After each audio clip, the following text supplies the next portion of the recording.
Bahujan Samaj party की supremo Shri कुंवारी बहन मायावती जी की विशेष एक आमसभा का आयोजन भिंड नई गल्ला मंडी पर रखा गया, जहां पर नई गल्ला मंडी के दौरान उस सभा में विशेष तौर पर क्या कहा है मायावती ने।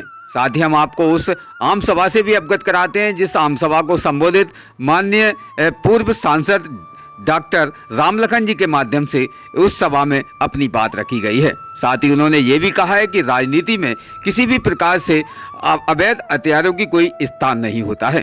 साथ ही हमें चुनाव में किसी भी प्रकार से एक दूसरे के साथ कोई भी ऐसी विवादित स्थिति नहीं करना चाहिए जो कि हमारे कार्यकर्ताओं के लिए दुखदायी बने। विशेष क्या कहा है जानते इस खास रिपोर्ट में। पिछड़े वर्ग के लोग हैं, इनको SC/ST की तरह आरक्षण दिलाने के लिए हमारे लोगों ने बहुत पहल की, पार्टी ने बहुत पहल की। मंडल कमीशन की रिपोर्ट आई इसको लेकर। केंद्र में कांग्रेस पावर में थी, लेकिन कांग्रेस ने इसे लागू नहीं किया। आज जो कांग्रेस पार्टी के नेता ये बढ़ चढ़ के बात कर रहे हैं कि जातीय जनगणना होनी चाहिए, किस मुंह से ये लोग जातीय जनगणना की बात कर रहे हैं? जिन्होंने अति पिछड़े वर्ग के लोगों को आरक्षण नहीं दिया, मंडल कमीशन की रिपोर्ट लागू नहीं की, तो वो जातीय समीकरण जो जातीय जनगणना की जो बात कर रहे हैं वो केवल अति पिछड़े वर्ग के लोगों को गुमराह करने के लिए। इसलिए अति पिछड़े वर्ग के लोगों को मैं ये बताना चाहती हूँ कि आप लोगों को इस किस्म की पार्टियों से जो हवाई बातें करते हैं उनसे बहुत सावधान रहना है, क्योंकि अन्य पिछड़े वर्ग के लोगों को ये मालूम होना चाहिए इन्हें मंडल कमीशन की रिपोर्ट के तहत आरक्षण की सुविधा केंद्र में कांग्रेस पार्टी की नई सरकार में नहीं मिली है, बल्कि BSP के कड़े संघर्ष एवं अथक प्रयासों से ही केंद्र में रही श्री DP सिंह की सरकार में इन्हें ये सुविधा मिली है, जिसका अब यहाँ जातिवादी विरोधी पार्टियों की सरकारें इन्हें पूरा लाभ नहीं दे पा रही है। इसके साथ ही श्री DP सिंह की सरकार ने इन वर्गों के मसीहा परम पूज्य बाबा साहब डॉक्टर भीमराव अम्बेडकर को भी यह भारत रत्न की उपाधि से सम्मानित किया गया है, जिसके लिए वो हर प्रकार से पात्र भी थे, जो बहुत पहले ही इनको ये सम्मान मिल जाना चाहिए था, जिसके लिए विशेषकर कांग्रेस पार्टी प्रमुख तौर से जिम्मेवार व कसूरवार थी। इससे इन वर्गों के प्रति इस पार्टी की हीन व जातिवादी मानसिकता साफ झलकती है, जिसमें फिर उनके कार्यों को यानी कि जिस कांग्रेस पार्टी ने फिर इनके कार्यों को आगे बढ़ाने वाले व हर मामले में समर्पित व्यक्तित्व माननीय श्री कांशीराम जी के देहांत होने पर केंद्र में रही इसी कांग्रेस पार्टी की सरकार के चलते एक दिन का भी इनके सम्मान में राष्ट्रीय शोक घोषित नहीं किया गया था, जबकि उस समय केंद्र में कांग्रेस पार्टी पावर में थी। यहाँ मैं वर्गों के मामले में ये भी कहना चाहूंगी, केंद्र द्वारा अभी हाल ही में देश की लोकसभा व राज्य विधानसभाओं में महिलाओं को जो 33% आरक्षण देने की व्यवस्था की गई है, तो उसमें SC/ST व OBC वर्गों के महिलाओं को अलग से कुछ भी आरक्षण नहीं दिया गया। इतना ही नहीं, बल्कि इन वर्गों के लोगों को जुर्म जाति से निजात दिलाने के लिए जो भी अनेकों नियम व कानून दलितों व आदिवासियों के ऊपर शोषण करने वाले लोगों का मनोबल और भी ज्यादा बढ़ रहा है। और ये सब हमें यहाँ आपके मध्य प्रदेश स्टेट में भी काफी कुछ देखने के लिए मिल रहा है। इसी प्रकार हमें पूरे देश में मुस्लिम व अन्य धार्मिक अल्पसंख्यक समाज के लोगों की भी हालत कोई खास अच्छी नजर नहीं आती है। इसके साथ साथ अपर कास्ट समाज में से खासकर गरीब लोगों की भी आर्थिक स्थिति अभी भी पूरे देश में यह काफी ज्यादा खराब व दयनीय बनी हुई है। इनके अलावा आपके प्रदेश सहित पूरे देश में सर्व समाज में से विशेषकर गरीब, मजदूर, किसान, कर्मचारी, छोटे व्यापारी भारतीय जनता पार्टी, कांग्रेस और बहुजन समाज पार्टी,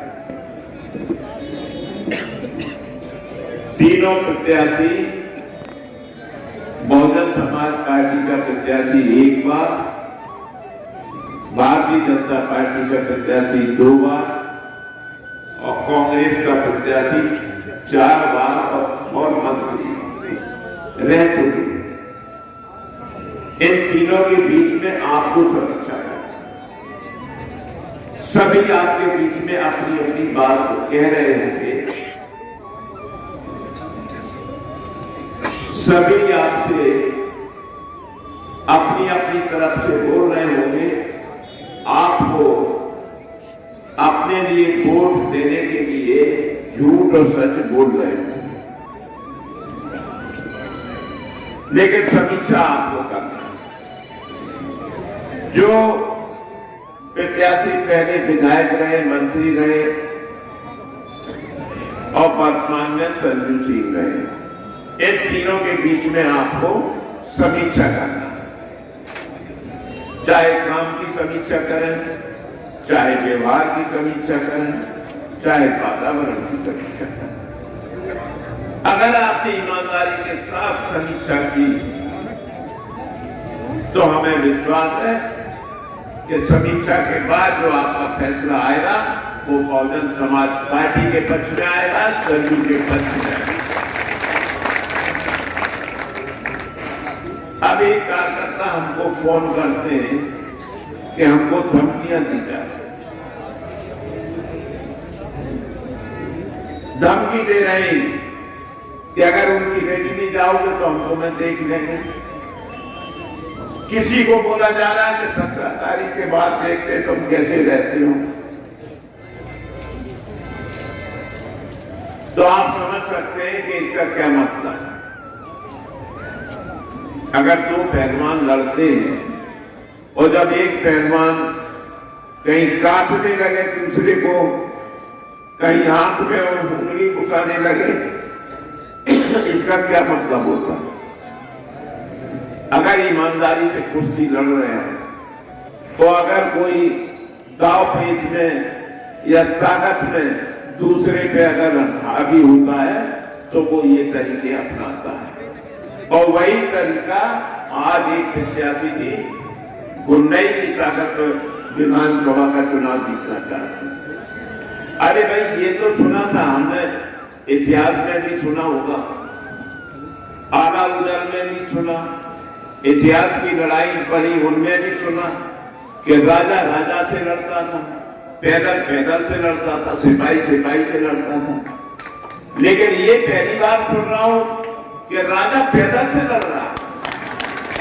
अरे भाई तुम इतने बहादुर हो तो राजा राजा से लड़ो, पैदल करीब से क्यों लड़ते हो। इसी फील्ड में रहता हूं मैं, 40 साल हो गए हमको भी। अगर तुममें ऐसी गुंजाई है, ऐसी ही ताकत है, तो मैं तो अभी तक भिंड छोड़ के चला गया हूं। चुनाव लड़ो, हर 5 साल बाद चुनाव लड़ो, लोगों का दिल जीतो। मैं कहता हूं कि एक तरफ गुंजाई, एक दूसरी तरफ पैसा, और बीच में फंसा बहुजन समाज पार्टी का प्रत्याशी। अब इस प्रत्याशी को निकालने में इसकी ताकत नहीं है कि निकल जाए इससे, लेकिन उनको ये नहीं मालूम कि जनता में वो ताकत है कि न पैसा चलता है न गुंडई चलती है। जब जनता मन बना लेती है तो उसके सामने कोई चीज चलती नहीं है। बहुत वीडियो आ रहे हैं, कुछ लोगों ने बताया, मुझे तो पता नहीं था आज ही बताए, बहुत वीडियो आ रहा है एक मंत्री जी के बेटे के, करोड़ों के वीडियो।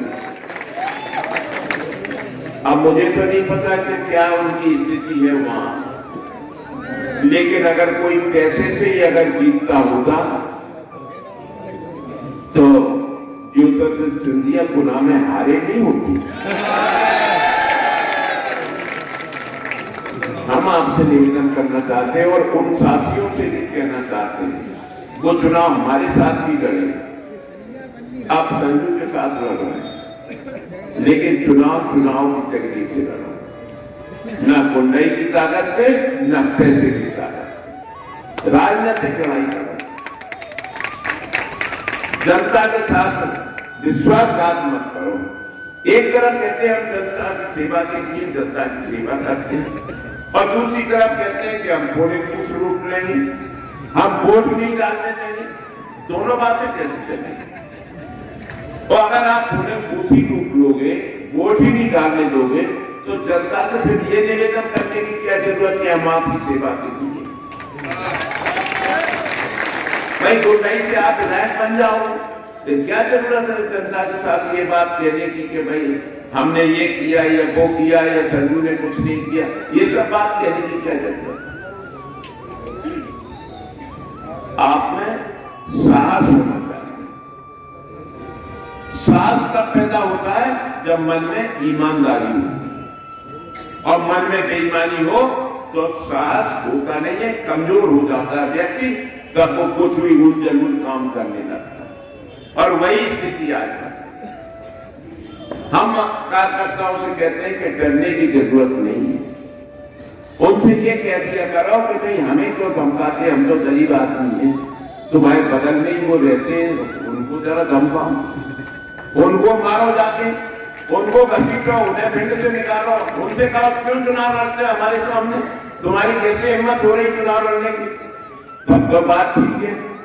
एक गरीब कार्यकर्ता पर धमकी दो, गुंडाई से गुंडागर्दी करवा, ये बात ठीक है? क्या बात ठीक है ये? भाई आप बहादुर हो तो राजा से लड़े, पैदल से क्यों लड़ते? अब बातें तो बहुत कुछ है, संजू ने बहुत सारी बातें अपनी कही है, लेकिन मैं ये नहीं कहता कि इन्होंने विकास किया तो आप लोग इन्हीं को जिता दो, इसी बात में जिता दो। बात बहुत समीक्षा करने की जरूरत है। अकेला विकास नहीं, विकास के साथ सम्मान के साथ विकास, उसका चरित्र, उसका व्यवहार, इन सारी चीजों की समीक्षा होना चाहिए। और इन सारी चीजों की समीक्षा करेंगे तो हमें विश्वास है कि आपका फैसला संजू के पक्ष में जाएगा। बहुजन समाज पार्टी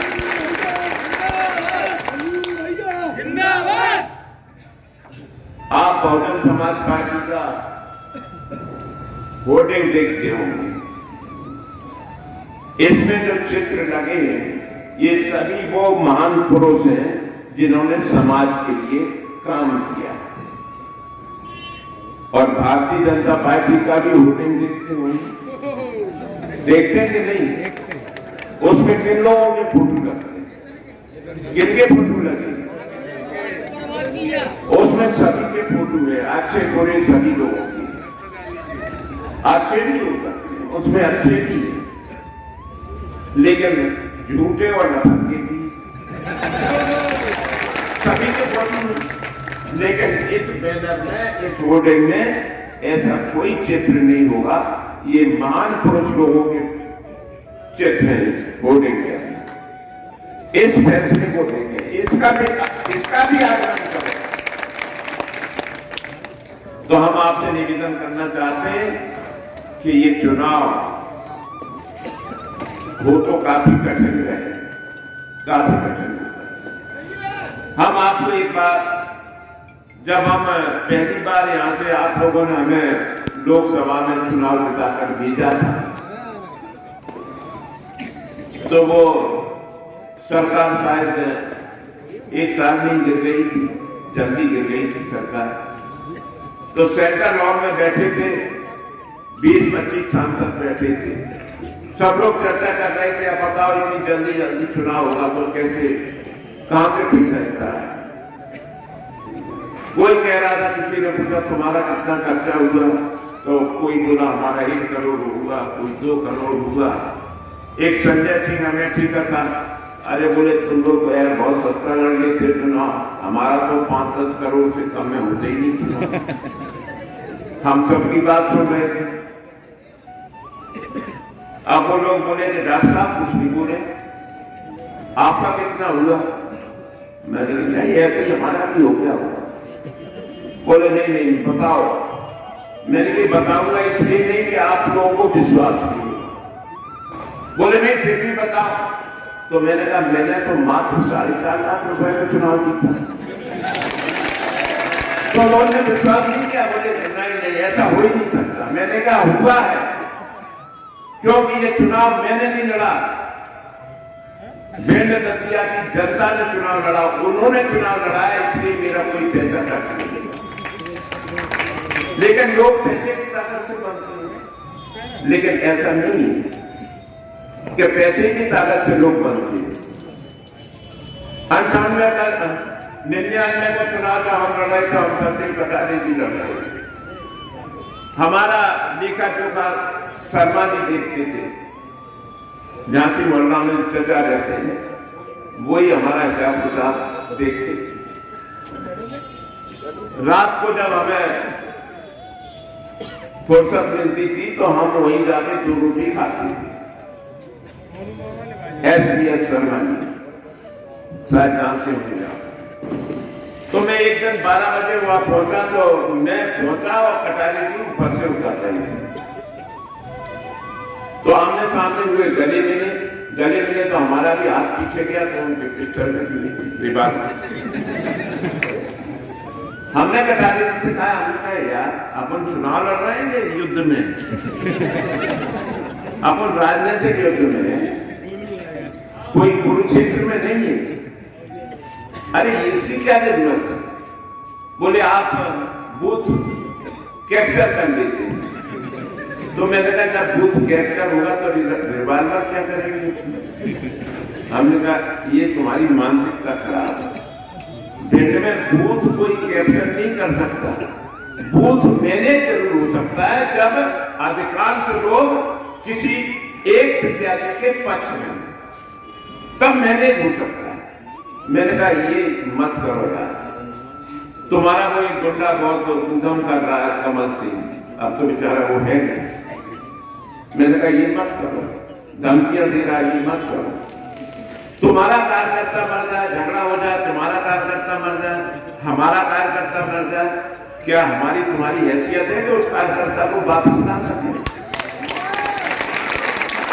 चुनाव तो हर 5 साल में होगा, लेकिन अगर कोई कार्यकर्ता चला गया तो जिंदगी भर अफसोस के अलावा कुछ नहीं रहेगा, कुछ नहीं बचेगा।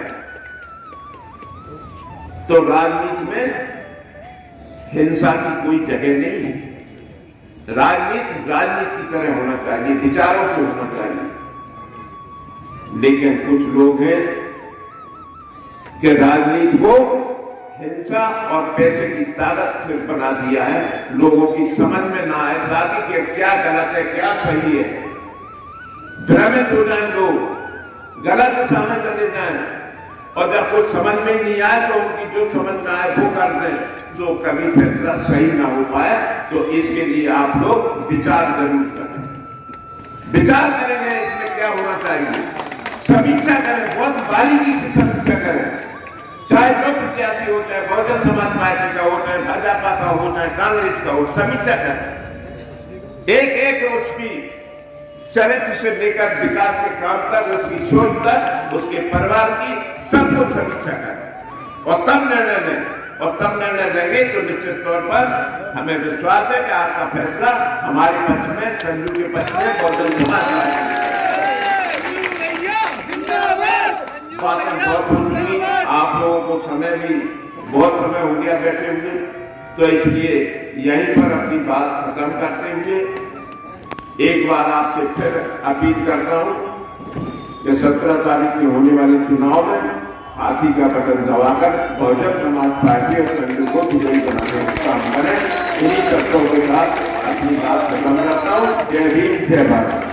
रोज़ ताज़ा खबरें देखने के लिए हमारा चैनल DVC 24 न्यूज़ को सब्सक्राइब करें, साथ ही बेल आइकन भी दबाएं।